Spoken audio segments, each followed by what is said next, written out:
At 2 a.m., the smartphone placed by the bedside starts ringing. Glancing at the screen, the name Nancy, my daughter, lights up. Wondering why she's calling at this hour, I hurriedly pick up the phone. "Hello, Nancy?"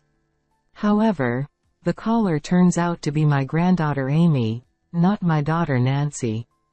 "Grandma, Mom is crying. Help!" She pleads desperately, her voice trembling, on the verge of tears. "Where's Dad?" I inquire. "Dad hit Mom and left," Amy replies. Shocked and without understanding, I quickly change and jump into the car. Entering the living room, I found Nancy sitting on the floor, crying. Amy, who had been trying hard to hold back her tears on the phone, now has a red nose and swollen eyes as she opens the door. "It's nothing serious," Nancy says, her cheeks swollen and red. "What happened?" I ask. "Well, actually." As I listen to Nancy's story, I feel my heart sink. Embracing the crying Amy, I gently stroke her head and quietly utter, "Next, it'll be Jason," collapsing onto the floor in tears. My name is Carla, and I'm 57 years old. 2 years ago, I lost my husband, and now I live alone. My joys include visiting my daughter and her husband, who live about a 30-minute drive away, and watching my 4-year-old granddaughter Amy grow. I also engage in stock trading, a hobby my late husband taught me. As I trade stocks, I often find myself consulting with him in my mind, wondering if it's time to sell or if I should wait a bit longer. It's strange, but I feel like I hear his advice, saying, "Let's hold on a bit longer." Or, "It's time now." And oddly enough, following his words has often proven profitable. My daughter Nancy is 29 years old. She got married 5 years ago, and after Amy was born, she became a full-time homemaker. Her husband Jason works as a salesperson who visits houses individually. I used to think salespeople were high-earning elites, but it seems Jason's income isn't that great. Nancy has been doing freelance writing from home since last year. They live in a rented detached house, so the rent is quite high. However, balancing childcare, household chores, and her writing job is challenging, and it seems she hasn't seen much success. Jason doesn't compromise on anything regarding household matters. If things aren't tidy, he criticizes, and he doesn't allow shortcuts in cooking, so Nancy can't even use pre-made meals. Being consumed by household chores and cooking, she mentioned that despite her efforts, she barely earns $300 a month working from home. That's why I support my daughter's family financially every month. It's money I've earned from my hobby anyway. If it helps my dear daughter and granddaughter, I'm fine with it. I believe men have their pride, so I've advised Nancy to keep quiet about it regarding Jason. Jason's job seems both low-paying and demanding. Whenever I visit, he quickly returns to work after chatting with Nancy upstairs, often just taking a shower and rushing out immediately. Being a salesperson seems tough, Jason, I remarked once. "I need to prepare documents for the houses I'll be visiting tomorrow. It's part of the job," he replied without complaint, showing his dedication. "I'm sorry for leaving so soon while you're here. I'll be back," he said as he left again in his suit. Watching him leave, I sighed. I hope he doesn't wear himself out. Nancy chuckled at my words, but I could sense some dissatisfaction in her expression. Peering at her face, I teased, "Are you sulking because he didn't eat the meal you made?" "Huh? No, it's not that," Nancy replied, reluctantly. "It's understandable. It's his job. I reassured her. I know. Nancy reluctantly responded, her demeanor showing hesitation. Both Mom and Dad are busy, so if you feel lonely, just call Grandma. This picture with Amy is Grandma. I explained, teaching my icon to Amy and setting up to contact from Nancy's phone. I showed her how to make calls multiple times, ensuring she could do it on her own. I never imagined that teaching her would unexpectedly prove useful in a different way. At 2 a.m., my phone rang by my bedside. Half asleep, I fumbled for it, wondering who could be calling at this hour. When I checked the screen, Nancy's name was glowing. Worried that something might be wrong, I hurriedly answered the call. Hello, Nancy? But it wasn't my daughter Nancy on the line. It was Amy. Grandma, Mommy is crying. Help us. Amy said, her voice trembling, desperate to convey the message. Confused, I asked, "Where's Daddy?"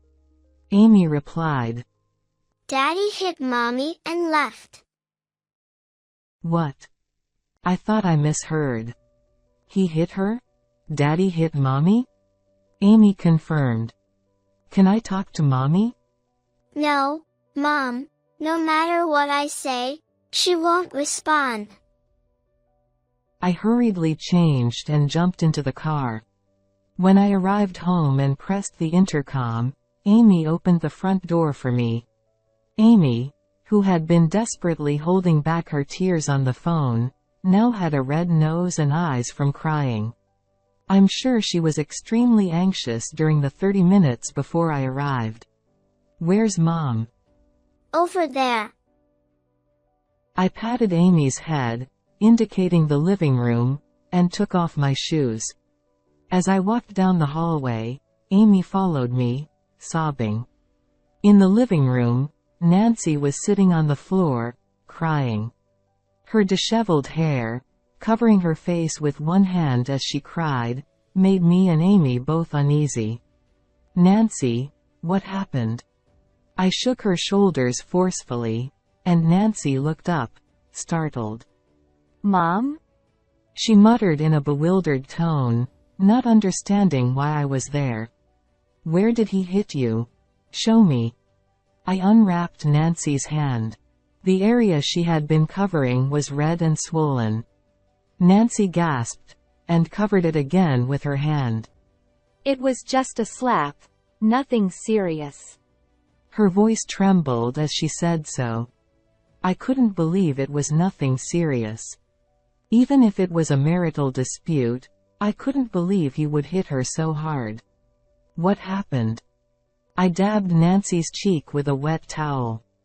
Actually, I couldn't tell Mom until now. But it seems like Jason is cheating. Cheating? Yes. The other day, he said he was going back to work, but he asked me for money. Why would he need tens of thousands of dollars to go back to work? I don't know, but just suspecting cheating because of that. The other day, when Jason wasn't home, I looked through his bag and found a lighter with a hotel's name on it. It's not a hotel for staying alone. It's the kind of hotel a man goes to with a woman. He's asked for money from you several times before. So today, I refused. And then he hit you?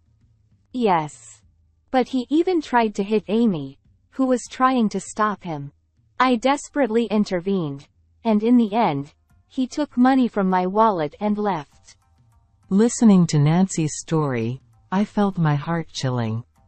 What shocked me the most was that Jason tried to hit Amy. I kept thinking if I could continue living with such a person. Amy tightly grasped my sleeve, perhaps recalling that moment. She whimpered and burst into tears. I felt unforgiving. Of course, cheating was unacceptable, but raising a hand to family was despicable, and I trembled with anger. Fathers are supposed to protect their families. I wanted to shout. But lecturing wouldn't damage him. If he had any remorse, it would have happened when Nancy spoke up or when he attempted to strike our daughter. Embracing the crying Amy, gently stroking her head, I quietly uttered, "Next time collapsing on the floor in tears will be Jason's turn."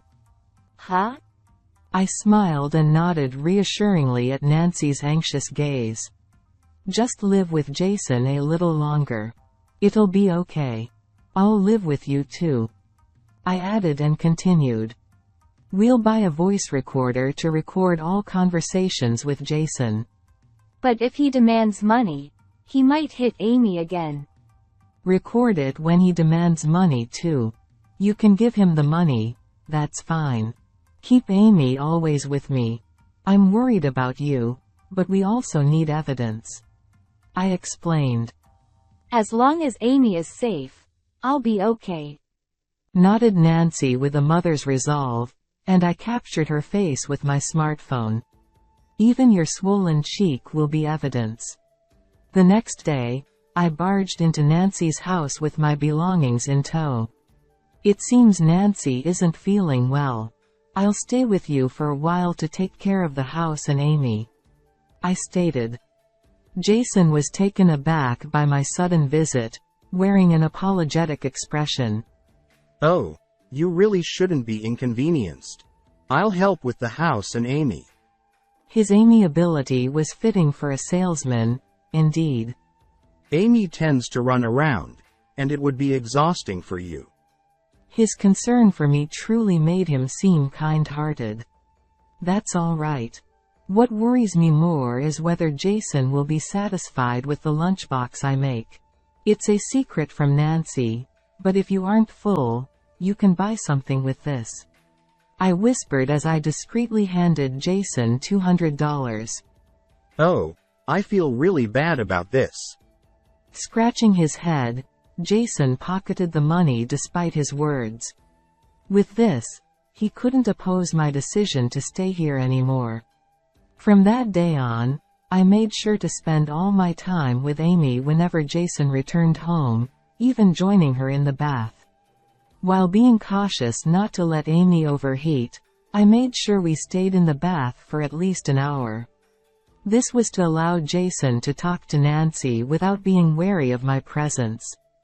"Thanks, we're done," Jason would say when we exited the bath.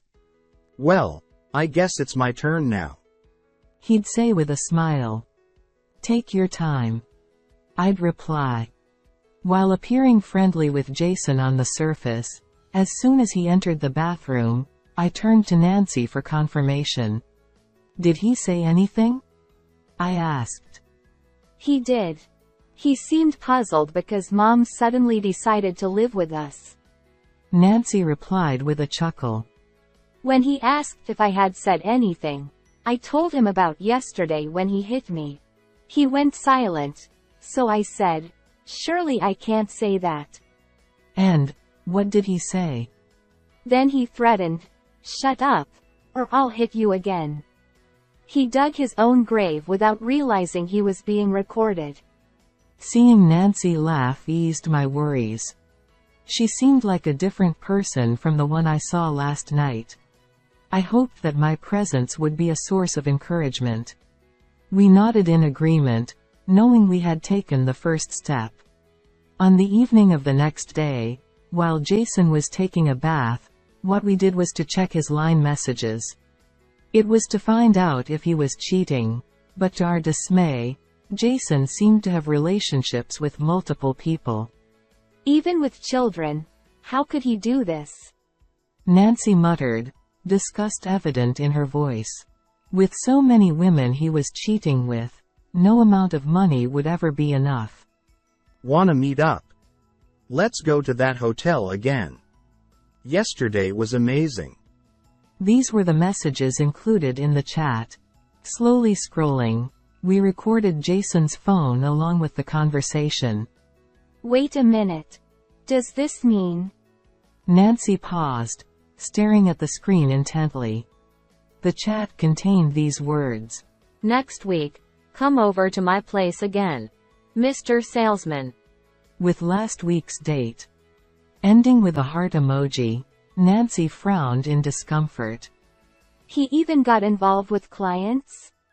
Disgusted and speechless, we looked up at the ceiling, sighing deeply. The next day, we went to consult with a lawyer. Mr. Smith, the lawyer, listened carefully to our story. He explained that a video recording of line chat alone wasn't solid evidence. He suggested that if we had photos of the two entering and leaving the hotel receipts, credit card statements, and so forth, it would be helpful. This one with the date last week. I paused the video we were watching together and pointed to the words, Next week, come over to our place again. Mr. Salesman. spoken by a woman. Next week means this week, right? We might still be in time. We immediately decided to hire a private investigator and requested an investigation, including Jason's actions during work, how much time he spent at clients' homes, and so on. 3 days later, we received a call from the detective. After reviewing the investigation report, we nodded with satisfaction. It's fantastic. Please continue. We told the detective. Having obtained evidence of infidelity, we proceeded with plans to set a trap for Jason at home. I withdrew a portion of the money I earned from stocks, $50,000 from the bank, and placed it in the dresser on the second floor of Nancy's house. It was located in the bedroom where I was staying overnight in their house. The dresser was nearly empty already. While Jason was working during the day, we had been gradually moving clothes and personal belongings to my house so we could move out anytime. Since the drawers were empty, the money would stand out conspicuously. The neatly bundled bills of $10,000 each would surely catch Jason's eye. I gave Jason $200 the other day. How long do you think that will last? I asked, and Nancy responded, tilting her head. It varies depending on the situation. But if he thinks Mom has money, he might spend it all soon. That would be a good timing then. We gently closed the drawer containing the $50,000. That night, as usual, I was about to take a bath with Amy when my phone rang. It was Nancy calling. I had asked Nancy to call me if Jason demanded money. I told Amy to wait for a moment and quietly made my way upstairs, carefully listening outside the bedroom where I stayed overnight. More money? What on earth are you using it for? Shut up. Your mother can hear you. Just give it to me quietly. Or else. What? Are you going to hit me again?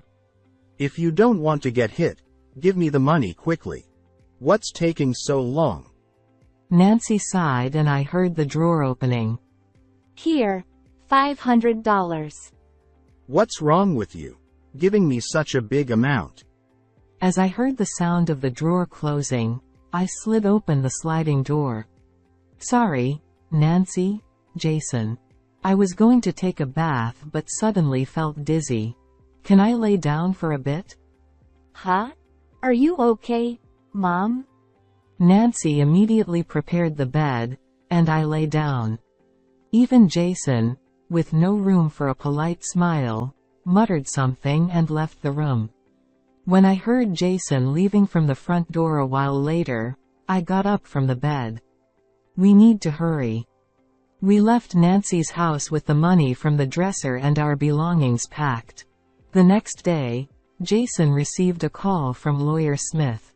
We scheduled a meeting with Smith present to discuss divorce arrangements. Then, I made a call to Jason's workplace, informing them that I had an important matter to discuss as Jason's mother-in-law. I asked to speak with the manager and relayed the message, requesting them to keep it confidential until the meeting. With that, everything was set in motion. On the day of the discussion, Jason visited my house. I had instructed Amy not to come downstairs. Jason, without greeting me, sat abruptly across from Nancy, not bothering to conceal his dissatisfaction. Lawyer Smith greeted and handed over his business card, to which Jason mumbled and nodded in response. So? You want a divorce? What are your demands? Jason turned to Nancy and bluntly stated, Yes, I do. I want a divorce. And I also want alimony and child support. Nancy replied. What? Are you kidding me? You just left the house out of the blue wanting a divorce and now you demand alimony and child support? Mr. Smith, the inconvenience is on my side. Jason banged the table, glared at Nancy, and looked troubled at Mr. Smith. I have evidence of your infidelity. And evidence of domestic violence. Nancy placed photos of Jason and another woman leaving a hotel taken by a detective on the table. Then I showed a photo from my phone of Nancy's swollen cheek and played a voice recording where Jason admitted to being violent. Disgusting. Did you deceive me? Recording even such conversations secretly. Huh. Jason raised his voice and tried to grab Nancy's collar, but Mr. Smith and I intervened. Please calm down. Acting too aggressively could get you in trouble. Mr. Smith retorted sharply. Jason reluctantly complied with Mr. Smith's firm words and settled back down. I intend to hear both sides as much as possible. However, if this mediated divorce fails, Nancy seems inclined toward divorce mediation or litigation. She seems well prepared with evidence and doesn't seem willing to back down. Smith subtly urges Jason to relent. Jason, who had been silent in thought, suddenly exclaimed. But even if it's a divorce because of my infidelity, I still have the right to property division, right? Smith responds. That's correct. If Mr. Jason claims it. Jason triumphantly declares. Then I'll claim it. Tough luck, Nancy. I don't have any property left, so hand over half of yours. Nancy calmly retorts. I don't have any either. Jason, taken aback, stares at Nancy for a moment before she repeats. I have no property at all. Jason, shocked, accuses. Don't lie. There was $50,000 in the drawer. I explained. Oh, that was mine. My mom has been supporting us monthly. The money you received was also from my mother's assistance. With a horrified expression, Jason exclaims, Jason, what? Nancy continues. If you and Nancy divorce, I won't have any reason to support you. In fact, I whisper to Jason. I'm filled with the desire to sue for assaulting my precious daughter. Jason pales. Unfortunately, it seems the shock of not receiving money hits her harder than my words. But we do not intend to end it with this. And with that, Nancy laid out several more photos on the table. They were pictures of Jason making sales visits, depicted visiting a single house. You spent an hour and a half at this house. Is it usual for sales visits to take that long? What were you doing inside? Jason chuckled at Nancy's words. Well, sales visits involve explaining the product and various things. It can take a while. Sometimes there are questions. I see. Nancy chuckled faintly as she placed more photos down. Do you have to strip down to your underwear for product demonstrations? Sounds tough. What kind of explanation is that? There, a photo showed Jason standing shirtless by a window. He must think they can't be seen much through the lace curtains. Even through the lace curtains, the woman embracing Jason in her underwear was clearly recognizable. There's more. Nancy placed an A4-sized paper on the table and showed Jason, his voice choked with disgust. I've had a detective continuing the investigation all along. It's a list of your cheating partners. If I compare this with your company's client list, you'll see just how many clients you've been involved with. Jason was already speechless. At that moment, I rose from my seat at the sound of the doorbell. What a perfect timing, I said. To my words, Jason exclaimed. No way. As I opened the door and courteously expressed gratitude, Jason gasped when he saw the person I ushered into the living room. Boss. Jason exclaimed, collapsing onto the floor, clutching the photos and lists on the table to his stomach. I'm sorry. I'm so sorry. I'll pay compensation, child support, and anything. Please forgive me.